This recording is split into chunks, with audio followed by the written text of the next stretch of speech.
Greetings of the day to everyone. Today we will be discussing a UPSC previous year question. So the question I have taken for discussion is from the year 2021 and the subject is polity. Let us see the question and let us analyze this question. Now the question is, with reference to India, consider the following statements. Okay, so the statement you have to analyze what the statement is all about. There is only one citizen, there is only one citizenship and one domicile. So that the first statement states that there is only one citizenship and one domicile criteria in India. The second statement, a citizen by birth only can become the head of the state. जो भी भारत में जन्म लेता है वो ही भारत में head of state बन सकता है, फॉर एग्जाम्पल प्रेसिडेंट बन सकते हैं. The third statement is a foreigner once granted the citizenship can not be deprived of it under any circumstances. अब थर्ड स्टेटमेंट ये कह रहा है, अगर किसी भी व्यक्ति को, किसी भी फॉरेनर को, फॉर एग्जांपल मदर तेरेसा को भारत की नागरिकता मिल गई है, सिटीजनशिप दे दिया गया है, तो वो उनसे कभी वापस नहीं लिया जा सकता. So this are the three statement. Let us see and analysis this statement and try to solve it. Now, there is only one citizenship and one domicile. Yes, irrespective of state, irrespective of region, Bharat के नागरिक को एक ही citizenship allowed है, that is the citizen of India. Jammu and Kashmir was an exception, but after the abrogation of Article 370, even Jammu and Kashmir is having a single citizenship, that is the citizen of India. So for the entire nation there will be only one citizenship and one domicile. So the first statement is absolutely right. पूरे देश का एक ही citizenship है और एक ही domicile का criteria पूरे देश के लिए allowed है. Now a citizen by birth only can become the head of the state. This statement is absolutely wrong. In case of India, it's not necessary कि भारत का president बनने के लिए यहां पे उस व्यक्ति का जन्म लिया होना जरूरी है.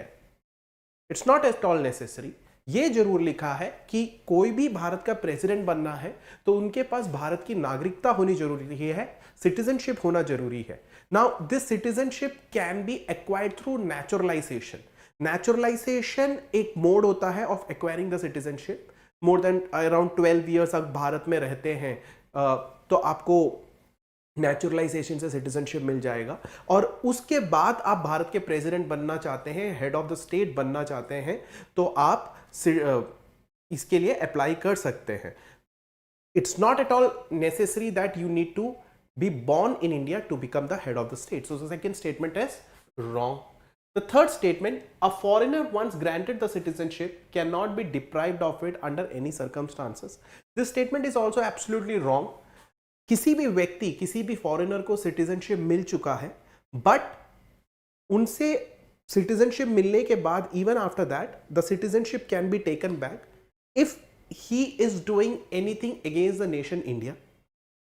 भारत के खिलाफ वो कुछ करते हैं या उन्होंने किसी और देश का सिटीजनशिप ले लिया है, because India does not allow for dual citizenship. हमारी सिटीजनशिप के बाद उनको हमें पता चलता है कि उन्होंने किसी और देश के सिटीजनशिप ले लिया है, तो his citizenship can be taken back.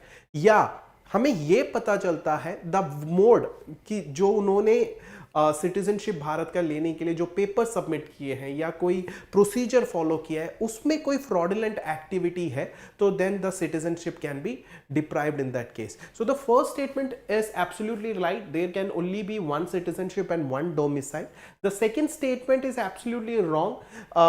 In order to become a head of the state, a person can be citizen by birth. Birth से भी हो सकते हैं and by naturalization. तो ये statement आपका गलत है, ठीक है. और थर्ड स्टेटमेंट, एक व्यक्ति को सिटीजनशिप मिल चुका है, फॉरेनर को, एक फॉरेन व्यक्ति को सिटीजनशिप मिल चुका है, उसके बाद वो सिटीजनशिप वापस भी लिया जा सकता है, टर्मिनेट भी किया जा सकता है इफ हमें पता चलता है कि उन्होंने कोई भारत के खिलाफ कोई एक्टिविटी की है या किसी और देश के सिटीजनशिप उन्होंने ले लिया है, तो उस केस में उनका सिटीजनशिप वापस लिया जा सकता है. So the correct answer, this is wrong.